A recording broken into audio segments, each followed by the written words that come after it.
Hello guys! Itong trip na i-share ko sa inyo ay ang aming paglalakbay papunta sa Mapanuepe Lake, also known as the New Zealand ng Philippines, located in San Marcelino, Zambales.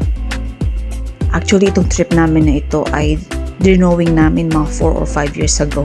Pero ngayong taon na to, 2026, first day of the year, dito lang namin siya nakulayan.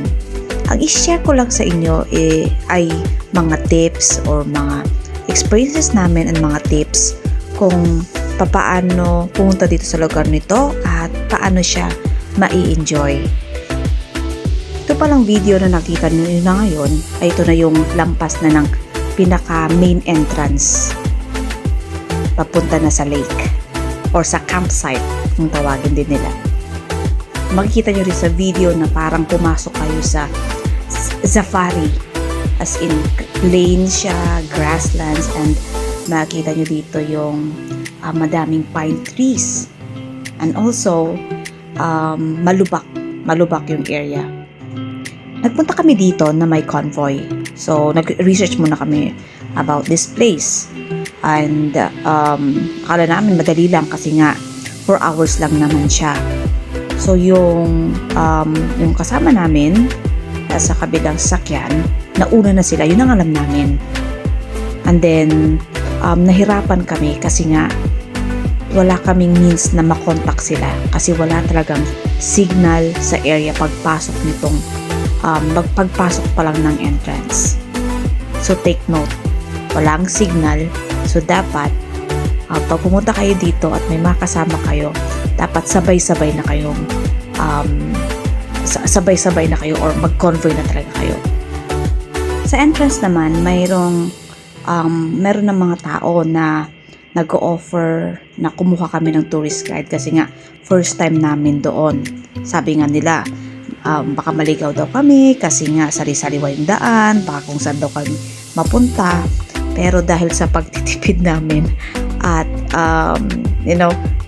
parang ano din namin sarili namin na kaya namin gawin to, hindi kami nag-avail ng tourist guide.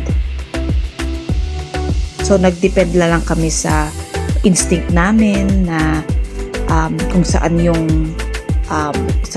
area na dinadaanan talaga lagi ng sasakyan. And thankful din kami kasi may mga motorista at napagtatanungin namin sila, and even the natives or mga tao doon, super helpful talaga nila.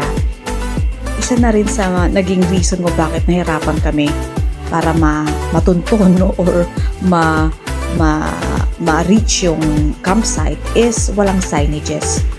Hindi mo alam kung saan yung area papuntang dito sa camp na to, papuntang phase 1. Oh, take note may iba't ibang phase or phases dito sa lake na to.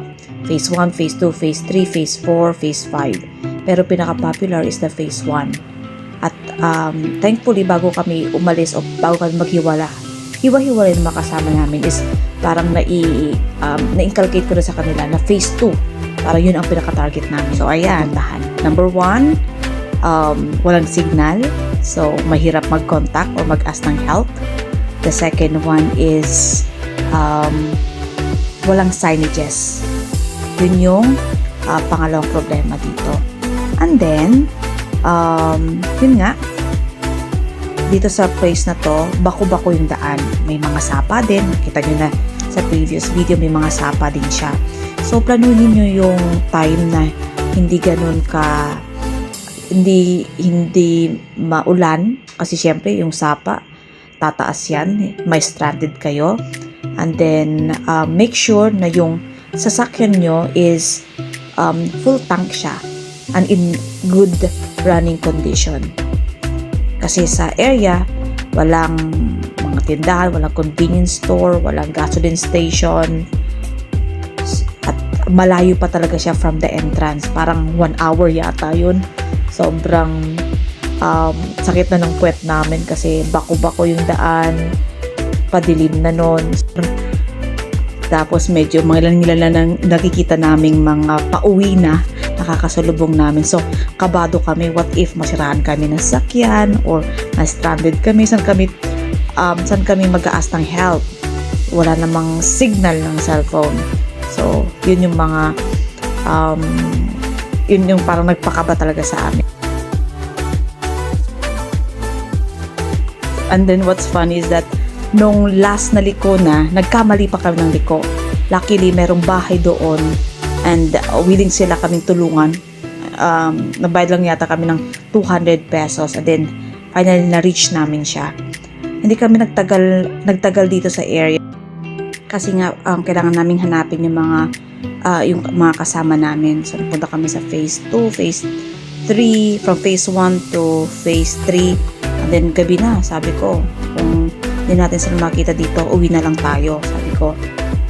So yun, luckily, nung bumalik kami sa phase 2, andun naman sila. So yun, dapat, pag first time ka pumunta dito sa lugar na to, dapat maaga talaga para ma-enjoy mo yung place. And sobrang ganda niya. We're planning to go back here na mag-camp na talaga o mag-stay for a night. And then may mga restrooms na din sa area. Tapos ang maganda is may mga tao. I think yun yung mga nakangasiwa sa lugar. May bayad din yung parking. 300 yata per car. And then masasabi ko sa trip namin na to, kahit hindi kami nakapag-stay na matagal dito sa area, sobrang ganda niya, as in. So, take note nyo na lang po na sa lugar na to, wala pong signal, wala rin pong road signages, and then wala pong stores dito. And prepare yung sasakyan nyo, dapat full tank siya, and dapat mataas kasi bako-bako yung daanan. Pumunta kayo dito ng maaga. At dapat hindi kayo pumunta dito or medyo delikado kasi kapag tag-ulan kasi meron kayong sapa na madadaanan. And of course, mag-avail kayo ng tour guide kung ayun yung ma-hassle. Salamat sa mga residente sa lugar na to at sa mga turistang tumulong sa amin. Hanggang sa muli. And additional tips, mga pupunta, panatilihin natin malinis ang lugar na to kasi sobrang ganda niya.